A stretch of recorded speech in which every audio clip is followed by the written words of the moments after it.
YouTube, Niner Empire, what is going down? Welcome back. So over the past 24 hours, there has been rumors surfing about Deshaun Watson and if he's going to remain in Houston, if he's going to leave Houston. It's looking as of right now, Deshaun Watson's not happy with the front office, their decisions, and they're thinking through the whole process of hiring their new general manager, Nick Cassero. I think that's how you say his name. Correct me if I'm wrong. But yeah, Nick Cassero, New England Patriots executive, was recently hired by the Houston Texans as a new general manager. Now, before they hired Nick Cassero, Deshaun Watson talked to the owners of the Houston Texans and made it clear that Deshaun Watson wanted to basically dish off some general manager candidates that he felt as if would help the team. He wanted, the Houston Texans ownership to kind of take his word and at least interview the candidates that Deshaun Watson, wanted to bring in. So not even 48 hours after he told the general manager that, the general manager then agreed to, obviously at least interviewing Deshaun Watson's candidates for the general manager opening. They ended up hiring Nick Cassero, and that was not a Deshaun Watson candidate that, he wanted to bring in. I don't even think they interviewed any of the Deshaun Watson candidates that, Watson wanted to bring in and possibly, get as his next general manager. The Houston Texans just pretty much bombarded Deshaun Watson on that deal and did not do anything Deshaun Watson wanted them to do. So obviously, going back to next year, Deshaun Watson was upset at the fact that the Houston Texans traded away DeAndre Hopkins without them even knowing. Deshaun Watson had no idea that Bill O'Brien and that front office was going to trade away Deshaun Watson's number one target, DeAndre Hopkins, and that kind of rubbed Deshaun Watson wrong. I mean, you got to think Deshaun Watson was excelling at a freakish level with DeAndre Hopkins on the team, and DeAndre Hopkins was excelling with Deshaun Watson on the team. But Bill O'Brien, the dumbass that he is, decides to ship him off to the Arizona Cardinals, perfect for the 49ers, ships him off to the Arizona Cardinals in exchange for David Johnson and some bullshit draft compensation. One of the worst trades I've ever seen in NFL history. Bill O'Brien was definitely kind of, looked at as kind of a more idiot for pulling the trade together. But hey, whatever. So now a year later, DeAndre Hopkins is on the Arizona Cardinals, just came off a hell of a season.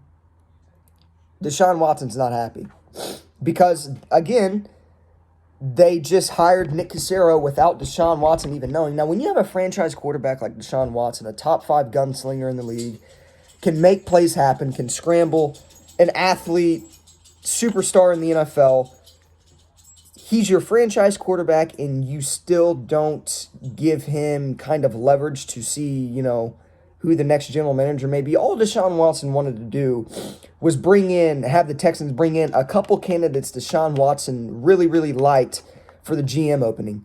They didn't even do that. So, I mean, anybody in Deshaun Watson's, position is going to feel some type of way about that.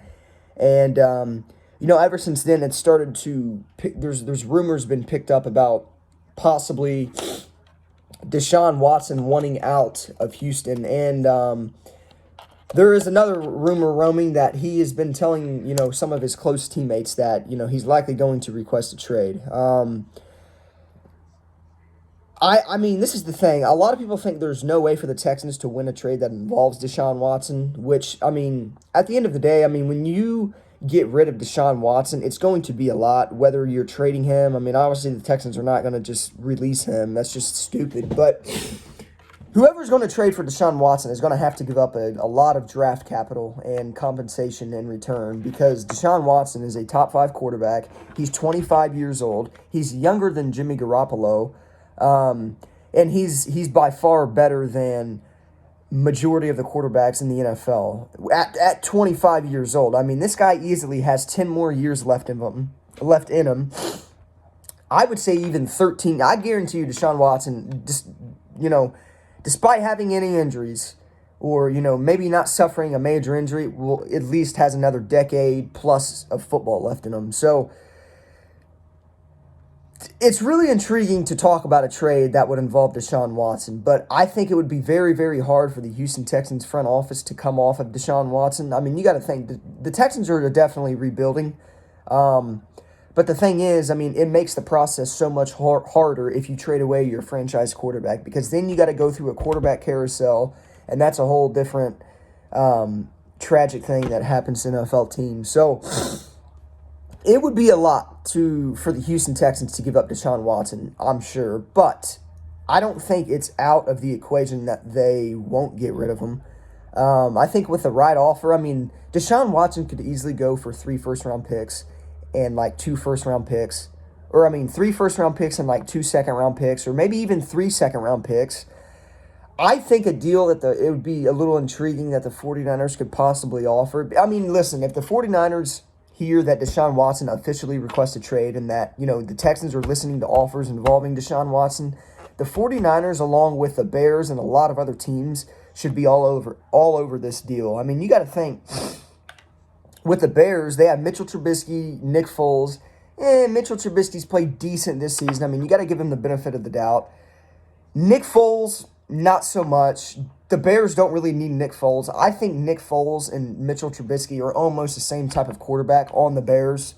Obviously, I mean, Nick Foles excelled with the Eagles system, but I think a lot of the times Nick Foles succeeded was just because of the system. And I don't think the system in Chicago is necessarily all that. And like I said, I mean, Mitchell Trubisky hasn't played bad. And anytime you have a quarterback that you drafted in the first round that shows signs or glimpses of good things, you can't just move on from him. I mean, I think the Bears will keep Mitchell Trubisky.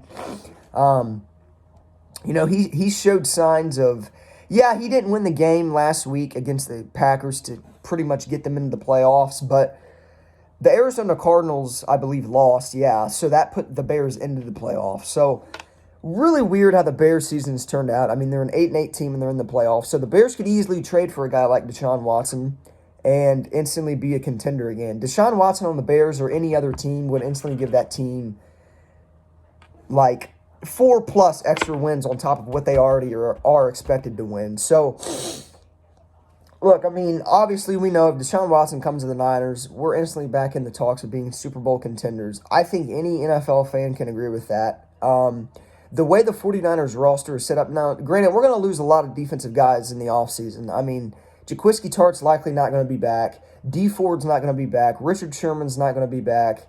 Man, the list goes on. I don't think there's any way for the 40. As much as this hurts to say, I don't think Kyle Juszczyk will be back. I don't think the 49ers are going to have enough money to sign him. But if there's anybody in the NFL that knows how to use, fullbacks now, it's Kyle Shanahan. And if I'm Kyle Juszczyk, this is probably the most fun system I've ever played in my entire life. And I would be interested in taking a pay cut if I'm Kyle Juszczyk. But that's not me. I mean, Kyle Juszczyk has his own decisions to make. But when he did that interview last week, the post-game interview to the Seattle Seahawks, he kind of teared up and was kind of getting choked up because I think he knew that, his time in San Francisco was seemingly coming to an end, considering the 49ers draft capital next year is not going to be much at all. So, or not draft capital, but cap space and, cap money and things like that. So, we're going to lose a lot of players in the offseason, but at the end of the day, if we can add a guy like Deshaun Watson, anybody that we lose in the offseason will be, numbed, because having an electric player like Deshaun Watson come to your franchise, ticket sales are going up. Obviously not this year, but, next year ticket sales will go up. If fans are allowed back in, to stadiums and whatnot. I hope to God fans are allowed back in to stadiums. I'll be going to the Bears 49ers game in Soldier Field in Chicago. That's the closest one I can go to next year. I live in Indiana, so it's kind of easier for me to travel to Illinois, Chicago, Detroit, places like that, and watch 49er games. Even when the 49ers came to Indianapolis to play the Colts, I'm always going to those games as well. So I think it would suck very much if the Bears and the Niners, had no fans, because I'm expected to go to that game as of right now. So let's hope that, the Bears Niners game has fans, and none of this no fan bullshit is in effect next season, because obviously the fans are what make the NFL and make the games more electrifying and more fun to watch. So I mean, this is the thing. This is what I'm saying. If Deshaun Watson is on the board in the Houston Texans, or if he's open to a trade, the 49ers have to jump all over it. They have to be all in on Deshaun Watson, and they need to do everything in their power to lure him to San Francisco. Give him Deebo Samuel. Give him Brandon Ayuk. Give him a running game. Give him George Kittle.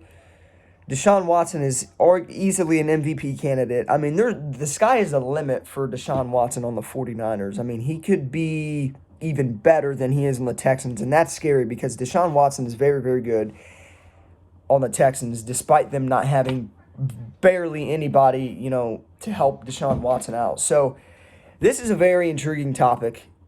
I would want it to happen. I'm sure the 49ers wouldn't be the only team to be in the Watson sweepstakes if he does end up requesting a trade. I'm sure there's going to be multiple other teams inquiring about Deshaun Watson.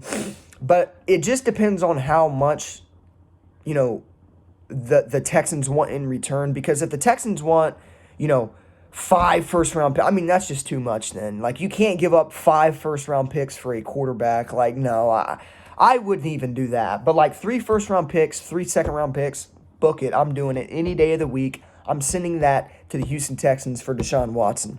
There could also be a deal where the 49ers may give them 2 first-round picks and Jimmy Garoppolo in return. And I would also do that. I mean, well, obviously we're not going to need Jimmy Garoppolo if we have Deshaun Watson.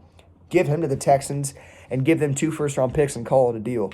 If you're the 49ers, if I'm John Lynch, Adam Peters, whoever it may not be Adam Peters no more, or Martin Mayhew, because they're likely to become general managers, and that sucks very much so.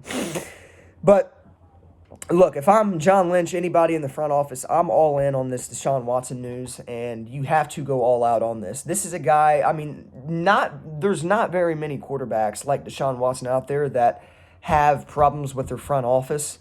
This happens once in a blue moon. I think the last blockbuster deal that involved a quarterback was when Jay Cutler was sent to the Chicago Bears in a blockbuster deal, or maybe he was sent to the Broncos or something, I don't know. But Jay Cutler was traded, and that was like the last blockbuster trade that involved the quarterback. So, look, if Deshaun Watson requests a trade and it's official, the 49ers better be all over it. Fair and square, end of story.